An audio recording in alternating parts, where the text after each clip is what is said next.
ඔයාට පුළුවන්ද අවුරුදු 7ක මැරුණු දරුවෙක් එක්ක කතා කරන්න?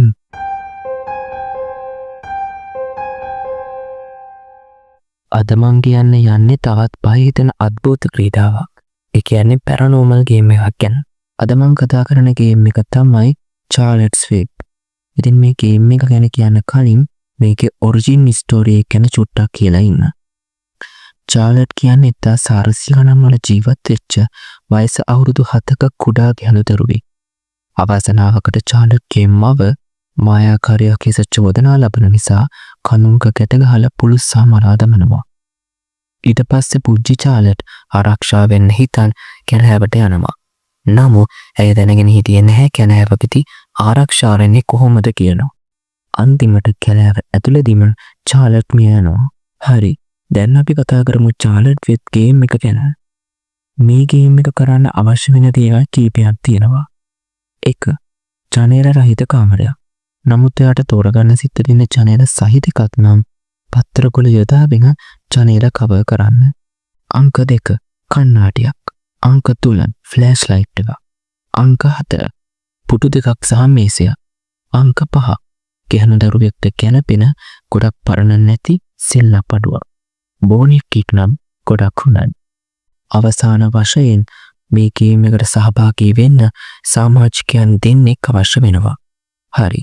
මේ දේවල් ටික ලෑස්ති කරගත්තට පස්සේ ඔයාට තියෙන ගේම් එකට සෙටප් වෙන්න. ඒකට කරන්න තියෙන්නේ ඔයා තෝරගත්ත කාමරයට ගිහින් පුටු දෙක කාමරයේ සුදුසු සැලක තියන්න. හැබැයි පුටු දෙකම එකම දිශාවට මුහුණලා තියෙන්න ඕනේ. ඒ වගේම පුටු දෙක අතර අඩි 2ක විතර පරතරයක් තියන්න. ඊට පස්සේ මේසය පුටු දෙක පිටිපස්සෙන් තියන්න. හැබැයි ගොඩක් දුරින් නෙවෙයි.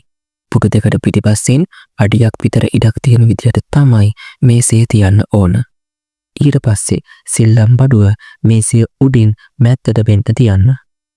දැන් කණ්ණාඩිය අරන් පුටු දෙක ඉස්සරහින් තියන්න. මෙතනදී ගොඩක් වැදගත් දෙයක් තියෙනවා.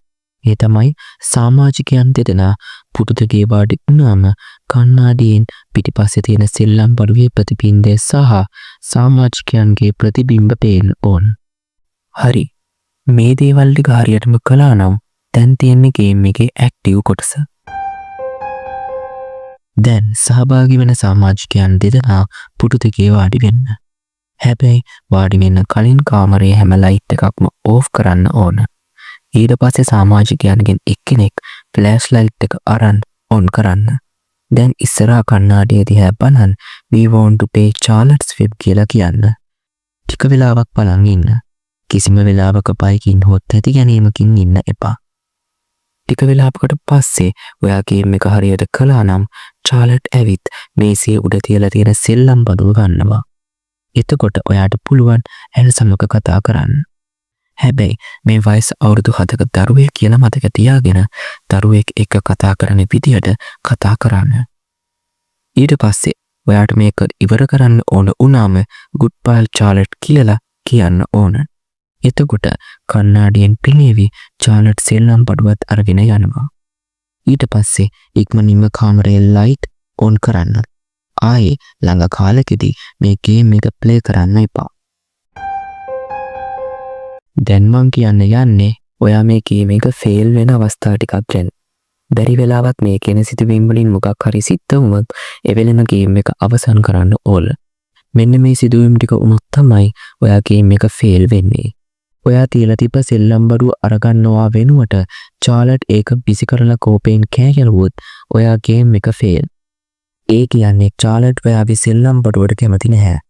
එතකොට ඉක්මනින්ම goodbye Charlotte කියලා ගේම් එක ඉවර කරන්න. ඊළඟට ඔයාට බැරි වෙලා පිටිපස්සේ දැනුනොත් ඔයා මේ ගේම් එක ෆේල්. මොකද ගේම් එකේ සමාජිකයන් දෙන්නම බලන්න ඕන කණ්ණාඩිය දිහා විතරයි. කිසිම විදියකින් වටේ බලන්නවත් පිටිපස්ස බලන්නවත් අවසර නැහැ. ඒ වගේම ඔයාගේ කාමරයේ කින්දර සමග සම්බන්ධ දේවල් තියෙනවනෝ චාලට් ඔයාව හමු වෙන්න එන්නේ නැහැ. එතකොට ඔයා මේ ගේම් එක ෆේල්. හරි, ඉතින් මේ වීඩියෝ එකත් ගොඩක් ඉන්ට්‍රස්ටිං වෙන්න ඇති කියලා මම විශ්වාස කරනවා. ඉතින් වීඩියෝ එක හොඳ නම් අනිවාර්යෙන්ම මාව subscribe කරන්න, ඒ වගේම like එකක් දාගෙන යන්න. ඒ වගේ මේ ගේම් එක ගැන ඔයා කලින් අහලා තිබ්බද කියලා පහලින් කමෙන්ට් එකක් දාගෙනත් යන්න අමතක කරන්න එපා. එහෙනම් ඊළඟ වීඩියෝ එකෙන් හම්බ වෙනකන් ඔයගොල්ලෝ හැමෝටම ජය වේවා.